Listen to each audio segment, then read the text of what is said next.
Di awal film, seorang ayah bernama Brian terlihat sedang bermain dengan putranya di halaman depan rumahnya.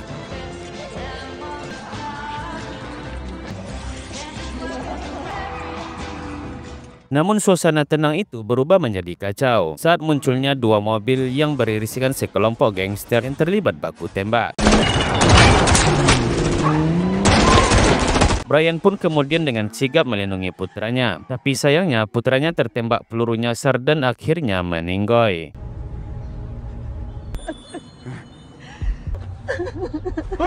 Brian yang tidak terima berusaha mengajar agar para gangster itu bertanggung jawab.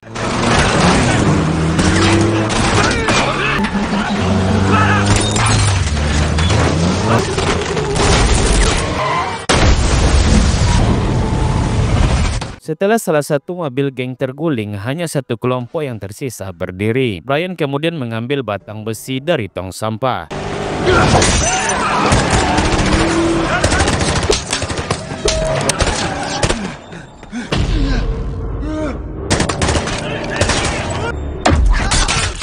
Namun dia berhadapan langsung dengan pemimpin geng bernama Gonzales yang keluar dari mobilnya sambil membawa pistol. Alih-alih mendapatkan keadilan atas kematian putranya, Brian malah merasakan sakit ketika Gonzales melepaskan tembakan tepat ke tenggorokannya.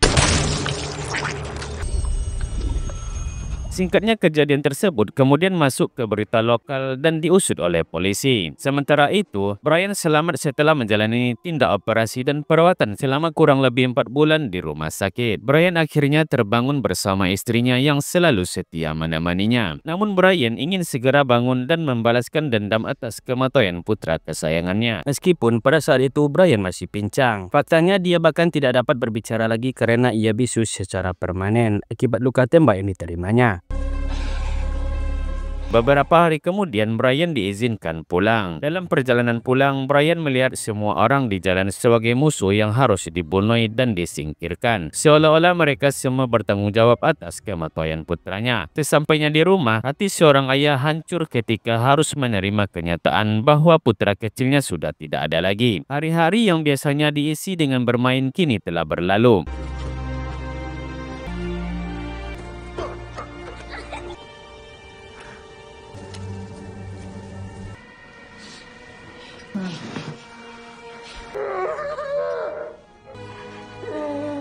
Brian sangat marah dan masih belum bisa menerima kematian putra kesayangannya. Hari-hari berlalu dan Brian hanya menghabiskan waktunya di garasi untuk minum-minum. Komunikasinya dengan sang istri kemudian memburuk. Bahkan pertemuan tatap muka pun jarang terjadi. Hal ini tentu saja berdampak besar pada rumah tangganya dan kehidupan Brian secara keseluruhan. Saat dia duduk di halaman, Brian teringat kembali pada hari ketika putranya terbunuh oleh peluru nyasar. Rasa sakitnya tampaknya tidak pernah hilang, jadi daripada hanya duduk-duduk tanpa melakukan apapun, Brian yang tidak lagi peduli dengan hidupnya sendiri sangat ingin membalaskan dendam. Dia memulai rencananya dengan pergi ke kantor polisi untuk mencari tahu wajah para pelaku.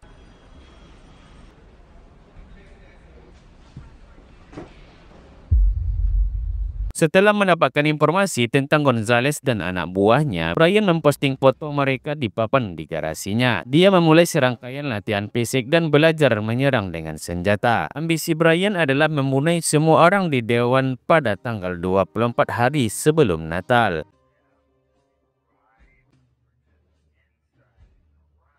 Dia melatih fisik dan keterampilannya dan membeli mobil bekas untuk membalas dendam.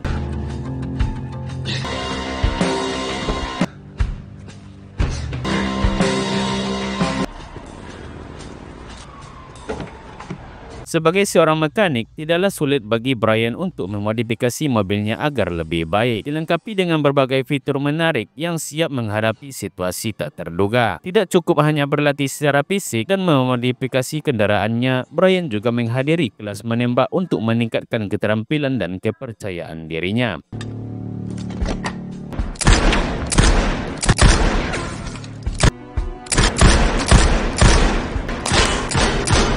3 bulan kemudian, istrinya akhirnya menyerah dan memutuskan untuk pulang ke rumah orang tuanya. Setelah Brian tidak lagi ingin memperbaiki hubungan rumah tangganya, Brian hanya fokus pada rencana balas dendamnya. Kehidupan Brian pun hancur total seketika dan tidak ada kesempatan untuk kembali.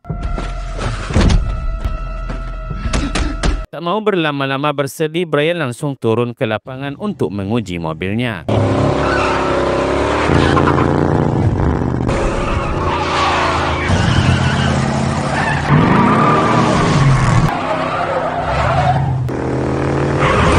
Brian kemudian mengamati Gonzales dari kejauhan untuk memastikan targetnya dan menemukan beberapa orang kepercayaan Gonzales. Hal ini memudahkan Brian untuk menentukan target pertamanya.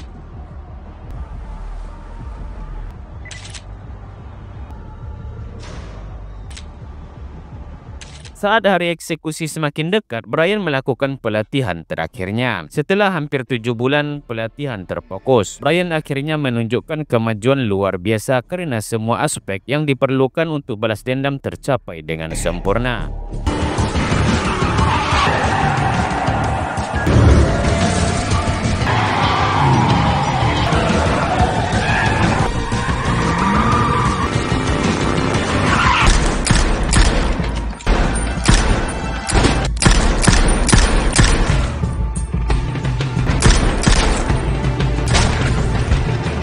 Suatu hari, Brian memutuskan untuk berbelanja di lingkungan tempat Gonzales dan gangsternya tinggal. Saat ia hendak meninggalkan pintu, seorang anak kecil mengingatkannya pada sang putra. Tanpa sadar, Brian memeluk erat anak itu, merasakan kerinduan yang amat dalam karena belum bisa ikhlas kehilangan putra kesayangannya. Saat sedang memasukkan belanjaan, Gonzales tiba-tiba muncul dan ternyata menjadi sosok yang disenangi dan diidolakan di lingkungan sekitar. Mata Brian dipenuhi dengan dendam, dia ingin menusuk Gonzales saat itu juga. Namun Brian secara tidak sengaja menabrak pacar Gonzales saat dia hendak melakukannya. Orang tersebut juga memiliki etika dan sopan santun karena dia dengan sengaja menumpahkan es krim ke wajah si Brian. Hal ini membuat Brian semakin marah dan ingin melakukan balas dendamnya.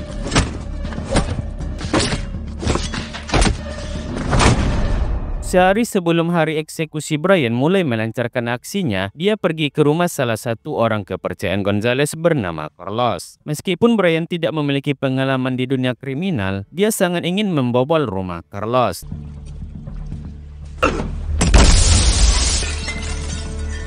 Tidak peduli apa latar belakang seseorang, tidak peduli berapa banyak pengalaman yang dimilikinya. Ketika orang yang dicintai terluka dan hidupnya direnggut, orang biasa seperti Brian yang tidak pernah melakukan kekerasan dapat memiliki tekad seperti ini untuk mendapatkan sebuah keadilan.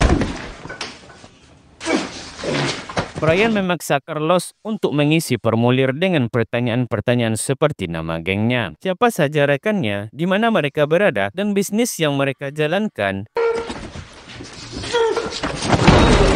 Ketika Carlos selesai menuliskan semuanya, terjadi pertarungan sengit, namun tekad Brian yang jauh lebih kuat memungkinkan dia untuk memenangkan pertarungan.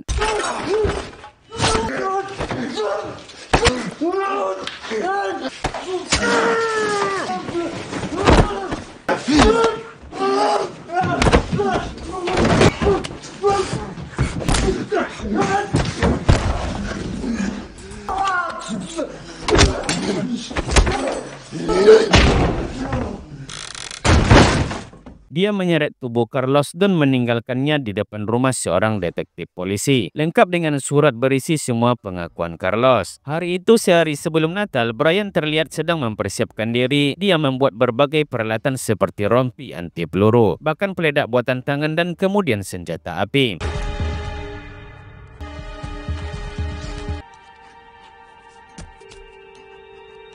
Kemudian dia melakukan ziarah ke pemakaman putranya untuk terakhir kalinya.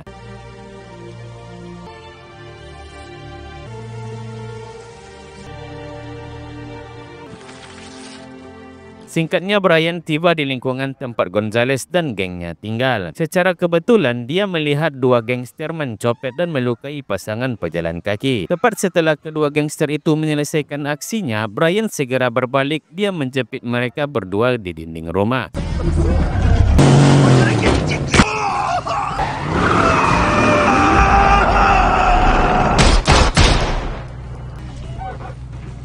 Setelah berhasil terbunuh keduanya, Brian memotong jari mereka dan kemudian mengirimkannya ke Gonzales. Tujuannya adalah untuk membuat Gonzales berpikir aksi tersebut dilakukan oleh kelompok gangster saingan. Brian sendiri telah merencanakan semua ini untuk mengadu domba kedua kelompok gangster itu. Malam itu Gonzales mengirim sebagian besar anak buahnya untuk menyerang gangster lawan. Di tengah keributan, seorang polisi wanita terlihat campur tangan yang membahayakan nyawanya sendiri. Melihat situasi ini, Brian perlu membantunya dengan memecah konsentrasi si gangster itu menggunakan keterampilan mengemburinya.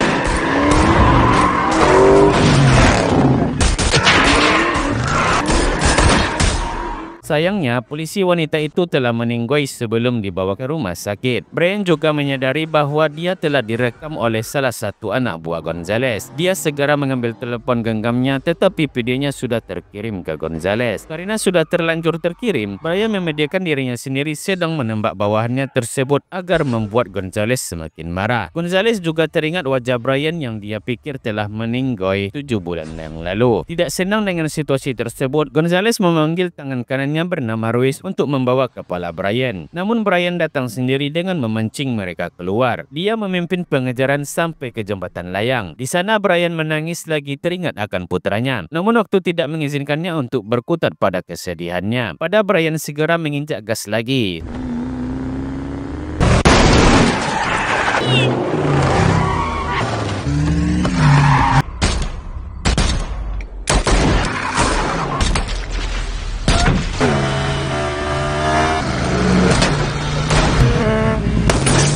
Saat Ruiz dan anak buahnya mengejar, Brian kemudian menemui jalan buntu. 3 gangster sedang melakukan transaksi di tempat itu. Alih-alih takut ataupun mundur, Brian yang tidak peduli dengan nyawanya sendiri nekat menerobos tanpa peduli pada ketiga gangster tersebut.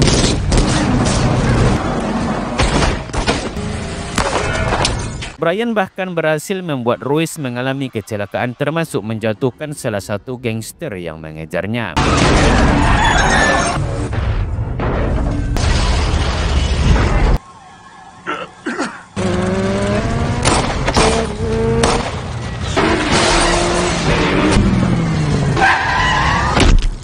Pada saat yang sama, seorang detektif yang mendapatkan petunjuk tentang alamat gangster tersebut memutuskan untuk bertindak sendiri tanpa bantuan timnya. Sementara itu, Brian terlihat sedang beristirahat tepat saat Gonzales mengirim pesan grup di salah satu ponsel anak buahnya. Pesan tersebut meminta pasukannya yang tersisa untuk berkumpul di markas. Brian memanfaatkan kesempatan itu untuk menghabisi mereka semua. Singkatnya, Brian berhasil masuk ke gedung dengan cukup brutal. Dia segera meraih senapannya memanfaatkan tangki pada motornya yang bocor.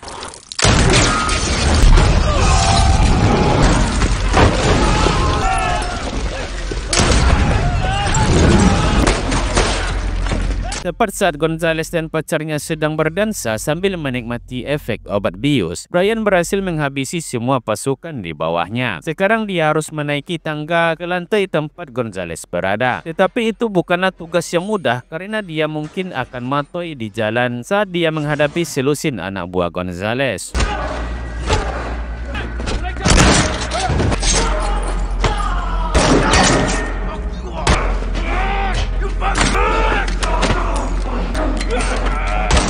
Namun Brian tidak peduli dengan hidupnya sendiri. Entah dia hidup ataupun mati, setidaknya dia melenyapkan lebih banyak gangster yang telah mengganggu banyak orang. Orang yang tidak takut mati akan lebih mudah melakukan tindakan tanpa banyak berpikir. Brian segera memasang jebakan berupa kawat peledak untuk mencegah siapapun memasuki ruangan tempat Gonzales berada.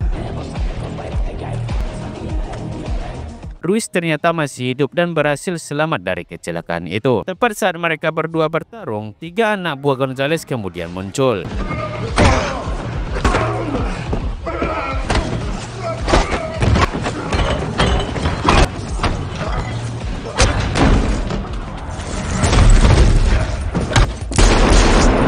Namun Ruiz tampaknya adalah orang kuat yang tidak bisa mati bahkan setelah ditembak 2 kali. Oleh karena itu, Brian memutuskan untuk menggunakan metode lain, yaitu mengambil senapan mesin kaliber besar.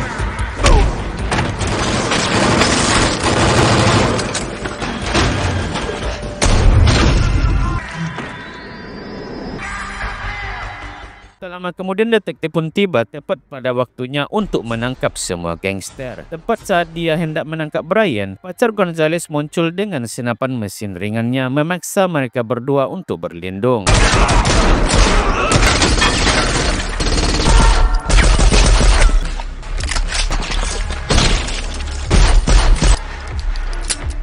Brian akhirnya berhasil keluar dari sisi kiri gadis itu, meskipun dia ingin menembaknya sebagai balasan atas es krim yang telah ditumpahkan padanya. Brian masih punya hati nurani dan membiarkannya untuk pergi. Namun karena gadis itu berulah lagi, Brian terpaksa untuk membunuhnya.